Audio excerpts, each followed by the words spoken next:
പരിഹാരം. വോട്ടെണ്ണൽ പൂർത്തിയാവും മുമ്പ് തന്നെ കോൺഗ്രസിന്റെ ന്യായീകരണം വന്നു. അതേ തെരഞ്ഞെടുപ്പ് റിസൾട്ടാണ് ഇവിടെ ഉണ്ടായിരുന്നത്. മഹാരാഷ്ട്രയിലെ ഹരിയാനയിൽ എന്ത് നടന്നുവെന്ന് ശ്രീ രാഹുൽ ഗാന്ധി തന്നെ വ്യക്തമായി ജനങ്ങളോട് സൂചിപ്പിച്ചതാണ്. അതിന്റെ റിപ്പറ്റീഷനാണ് ഇവിടെ ഉണ്ടായിരിക്കുന്നത്.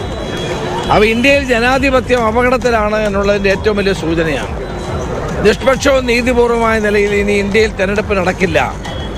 ഈ തെരഞ്ഞെടുപ്പ് കമ്മീഷനും BJPയും ചേർന്നുണ്ടാക്കിയ ഒരു അട്ടിമറിയാണ്. ഏതായാലും എന്ത് വേണമെന്നുള്ളത് എല്ലാവരും ആലോചിക്കേണ്ട കാര്യമാണ്.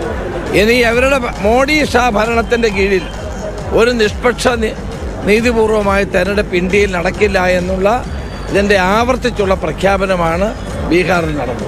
മറ്റു വഴിയില്ല. രാജേഷ് ഇപ്പോൾ നിന്നതിന് പിന്നിൽ ഇന്ദിരാഗാന്ധിയുടെയും രാജീവ് ഗാന്ധിയുടെയും ഒക്കെ ചിത്രങ്ങൾ ഉണ്ട്. വലിയ പ്രതികൂല സാഹചര്യങ്ങളെ മറികടന്നും അതിജീവിച്ചും തെരഞ്ഞെടുപ്പ് പരാജയങ്ങളെ മറികടന്നുമൊക്കെ മുമ്പോട്ട് അവർ വന്നത് ചരിത്രം സാക്ഷ്യപ്പെടുത്തുന്നു. പക്ഷേ ഇപ്പോഴത്തെ സാഹചര്യം അതിന് സമാനമല്ല. രാജ്യത്ത് ഒരു നല്ല പ്രതിപക്ഷത്തെ, ശക്തമായ പ്രതിപക്ഷത്തെ ജനങ്ങൾ ആഗ്രഹിക്കുന്നുണ്ട്. പക്ഷേ ആ പ്രതീക്ഷയ്ക്കൊത്ത്, ആ ആഗ്രഹത്തിനൊത്ത് ഉയരാൻ കോൺഗ്രസിന് കഴിയുമോ, കോൺഗ്രസിന്റെ നേതൃത്വത്തിന് കഴിയുമോ എന്ന ചോദ്യത്തിന് തുടർച്ചയായി ഉത്തരങ്ങൾ ലഭിച്ചുകൊണ്ടിരിക്കുകയാണ്. പകരം എന്ത്, അല്ലെങ്കിൽ നേതൃസ്ഥാനത്താണോ മാറ്റം, പാർട്ടിയിലാണോ മാറ്റമെന്നൊക്കെ ഈ ജനാധിപത്യം തീരുമാനിക്കും. നിന്നെപ്പോലുള്ളവരാണടാ തൊഴിലാളി വർഗത്തിന് നാണക്കേട് ഉണ്ടാക്കുന്നത്. നീ നന്നായ നിന്റെ വീട് നന്നായി, നിന്റെ വീട് നന്നായ നാട് നന്നായി, നാട് നന്നായ ഈ ലോകം തന്നെ നന്നായി. ഈ ലോകം എന്ന് പറയുമ്പോ ഈ പാകിസ്ഥാനൊക്കെ പെടില്ലേ?